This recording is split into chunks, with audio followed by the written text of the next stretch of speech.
Party గీత దాటిన వారిపైన క్రమశిక్షణ చర్యలు తప్పవని హెచ్చరించింది కాంగ్రెస్.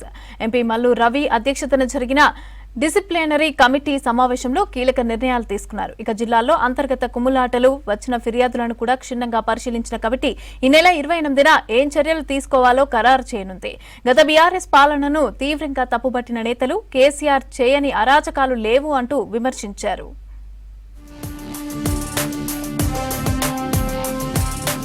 హైదరాబాద్ గాంధీ భవన్ లో క్రమశిక్షణ కమిటీ సమావేశం జరిగింది. Committee chairman MP Mallu Ravi అధ్యక్షతన జరిగిన సమావేశంలో పార్టీలో ఫిర్యాదులపై 4 గంటల పాటు చర్చించారు.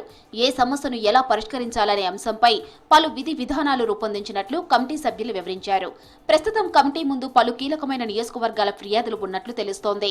తొలి ప్రాధాన్యతగా ఉమ్మడి వరంగల్ అంశాన్ని తీసుకుంటున్నారు.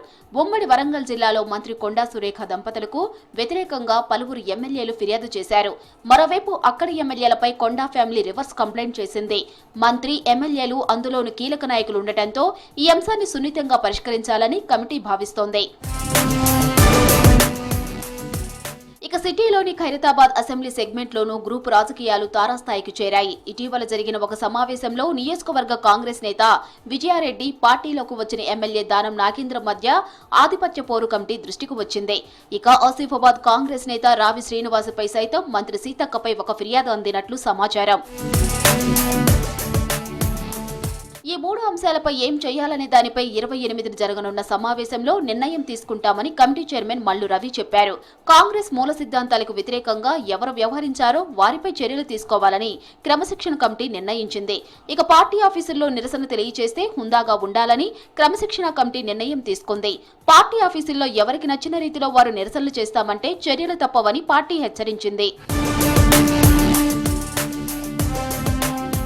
బనకచెర్ల పాపం ముమ్మాటికి కేసీఆర్ దేనన్నారు కాంగ్రెస్ ఎమ్మెల్సీ బలమూరి వెంకట్. రాయలసీమ రతనాల సీమను చేస్తానని ఆనాడు కేసీఆర్ చెప్పలేదా అని ప్రశ్నించారు. 10 ఏళ్లలో బీఆర్ఎస్ చెయ్యని అరాచకాలు లేవన్నారు. ఫోన్ ట్యాపింగ్ తో కుటుంబాల్లో చిచ్చు పెట్టారని విమర్శించారు.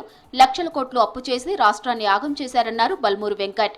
తెలంగాణ రాష్ట్రానికి కుటుంబ సమేతంగా మీ నాయన ఏదైతే సంబంధించి రాయలసీమని రత్నాల సీమ చేస్తా అని చెప్తే చప్పట్లు కొట్టిన వీడియో ఉంది నీది.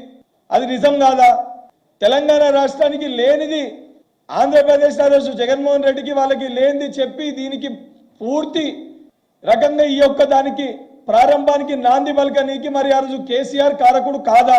గాంధీ భవన్ లో ఒకవైపు క్రమశిక్షణ కమిటీ సమావేశం జరుగుతుండగానే మలక్పేట నియోజకవర్గ నేతలు ఒకరిపై ఒకరు బాహాబాహీకి దిగారు.